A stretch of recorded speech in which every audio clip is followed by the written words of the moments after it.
Photo వెనుక అసలు కథ ఏమిటో మీకు తెలుసా? పెద్ద విశ్లేషణ ఏమీ లేదు, ఆశ్చర్యము లేదు. ఈ ఫోటో ఏమిటంటే 4 ఏళ్ల క్రితం లేదా 5 ఏళ్ల క్రితం అప్పట్లో జయలలిత తన నెచ్చెలి శశికళను పోయస్ గార్డెన్ నుంచి తరిమేసింది కదా. ఆమె కుటుంబ సభ్యులందరిపైన కేసులు పెట్టి ఒక్కొక్కరిని ఉరికించింది కదా. అదుగో అప్పుడు జయలలిత నివాసం నుంచి శశికళను పోలీసులు ఇలా బయటకు గెంటేస్తున్న సీన్ అని ఓ ఫోటో సోషల్ మీడియాలో వైరల్ అవుతున్నది. ప్రత్యేకించి తమిళనాట శశికళ వ్యతిరేకులు ప్రచారంలోకి తీసుకొస్తున్న ఫోటో ఇది.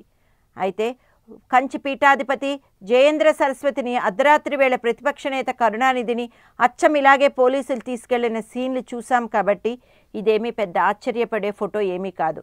తమిళనాడులో ఇలాంటివి చాలా కామన్. రేపొద్దున మన్నార్ గుడి అధికారంలోకి నిజంగా వచ్చేస్తే పన్నీర్ సెల్వానికి కూడా ఇలాగే ఉండబోతున్నది. అయితే ఆరా తీస్తే తెలిసింది ఏమిటంటే ఇది పక్కా ఫేక్ ఫోటో. మన వాట్సాప్ సంస్కృతికి తగ్గినట్టు అప్పటికప్పుడు మార్ఫింగ్ చేసేసి ప్రచారంలోకి పెట్టేసిన ఫోటో ఇది. ఇంతకీ ఫోటో చూపించలేదు కదూ, ఇదిగో. ఊరికే ఫేక్ ఫోటో అంటే ఎలా?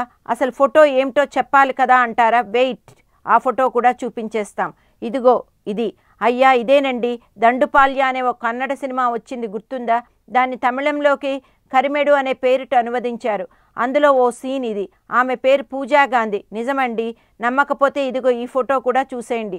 తమిళనాడు రాజకీయాలు ఇంకా వేడెక్కే కొద్దీ ఇంకా ఇలాంటి ఫోటోలు ఎన్ని చూడాలో అని ఇండస్ట్రీ వర్గాలు ఎదురు చూస్తున్నారు.